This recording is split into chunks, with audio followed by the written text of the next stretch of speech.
Royal challengers Bengaluru bowler Yash దయాల్పై ఉత్తరప్రదేశ్లో లైంగిక వేధింపుల కేసు నమోదైంది. దయాల్పై ఉత్తరప్రదేశ్లోని గాజియాబాద్కు చెందిన ఓ యువతి లైంగిక వేధింపులు సహా శారీరక హింస, మానసిక వేధింపులు మరియు తప్పుడు వాగ్దానాల వంటి ఆరోపణలు చేస్తూ సీఎం గ్రీవెన్స్ పోర్టల్లో ఇటీవల ఫిర్యాదు చేసింది.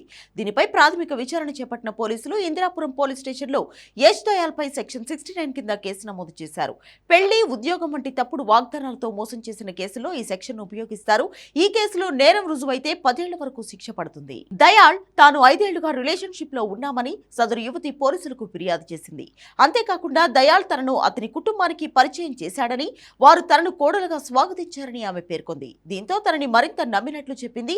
ఇది జరిగాక దయాళ్ తనను మానసికంగా, శారీరకంగా వేధింపులకు గురిచేసినట్లు, తన నుంచి డబ్బులు సైతం తీసుకున్నట్లు వివరించింది. తాను పెళ్లి ప్రస్తావన తీసుకొచ్చినప్పుడు వేధింపులు ఎక్కువయ్యాయని ఫిర్యాదులో పేర్కొంది. దయాల్తో సంబంధంలో ఉన్నప్పుడు ఆర్థికంగానూ నష్టపోయానని ఆరోపించింది. గతంలో సైతం ఓ యువతి నుంచి దయాల్ డబ్బు తీసుకున్నట్లు తెలిపింది. పోలీసులకు ఫిర్యాదు చేసినా పట్టించుకోలేదని ఆరోపించిన ఆమె ఉత్తరప్రదేశ్ ముఖ్యమంత్రి కార్యాలయం గ్రీవెన్స్ కు ఫిర్యాదు చేసింది. అంతేకాదు దయాల్పై ఆరోపణలకు సంబంధించి వారిద్దరి మధ్య జరిగిన చాట్ రికార్డులు, స్క్రీన్ షాట్స్, వీడియో కాల్ రికార్డింగ్లు, ఫోటోలను పోలీసులకు ఆధారాలుగా అందించినట్లు సమాచారం. అయితే ఈ విషయంపై దయాల్ నుంచి కానీ అతని కుటుంబ సభ్యుల నుంచి కానీ ఎలాంటి స్పందన లేదు.